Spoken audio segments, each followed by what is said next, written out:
Hello guys, good morning. Kamusta kayo? Guys, today is December 6, 2023. So time check natin ay 8:49 AM. So guys, ituturo ko ngayon sa inyo kung paano yung basic head clean ng printer Epson L3110. So guys, narito guys. So ito yung basic head clean ng Epson L3110. So press and hold down the stop button on 5 seconds.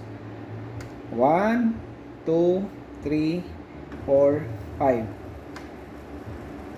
So, yon. Yan yung shortcut ng head cleaning. So, nagpa-function din ito iba sa ibang model. So, try nyo lang.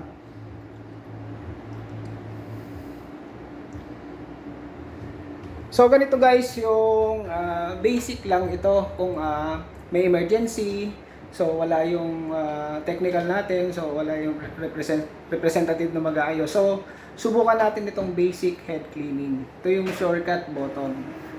So ayun. So hintayin natin guys.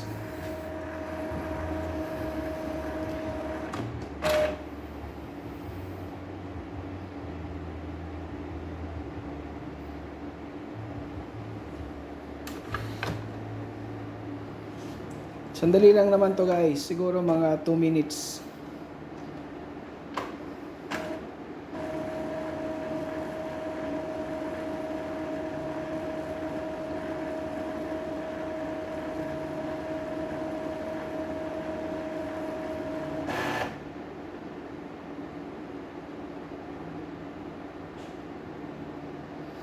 So okay naman yung kanyang ink level. Full naman yung kanyang mga tank. So double check din natin palagi yan guys. So wag na nating paabutin hanggang dito. So laging nasa level 1 lang tayo guys. So pag nakita natin yung ating tank na nandito na, so lagyan na natin ng ink. So guys, ang tip ko pa ay kapag maglalagay kayo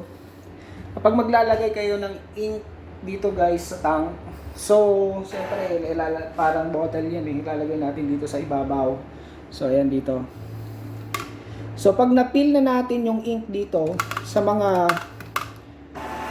butas na to, sa tank, maghintay lang tayo ng maximum of 5 minutes. So, kasi, yung pag-fill o pag-refill natin ng ink, nagpo-form yun ng hangin at bubble. So, kailangan pasingawin muna natin. So, maximum ng 5 minutes bago natin takpan. So, yun. Takpan na natin. So, yun guys. Konting tip lang yun guys. Malapit na matapos na. So, pag natapos, mag-test print tayo. Yun, tapos na. So, mag-test print tayo. Sample print natin to. So, Control P.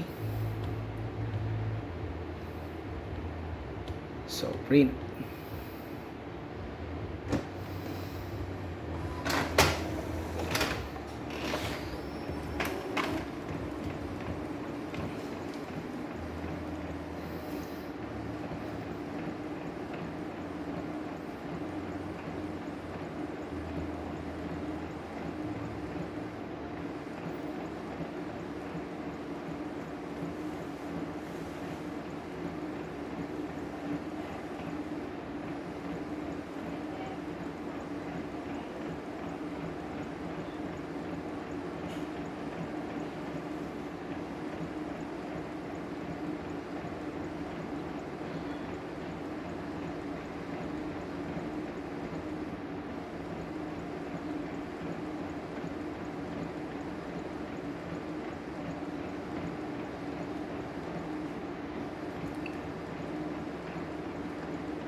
Yan.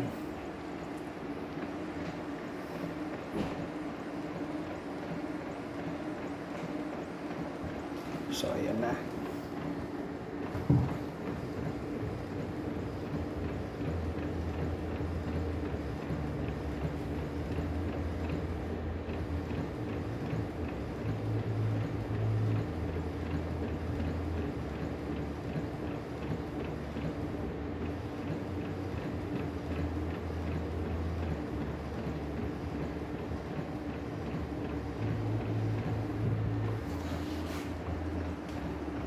Ang isa pa guys sa tip ko, kapag ayaw gumana ng basic, yung press and hold down the stop button on 5 seconds. So try na natin doon sa power ink flashing or sa head cleaning or doon sa deep cleaning.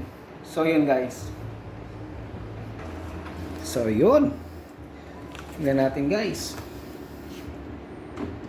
So yun. Malinaw na malinaw. So compare natin dito sa laptop. So yan oh. Ayos. So yun guys. Maraming salamat. Bye.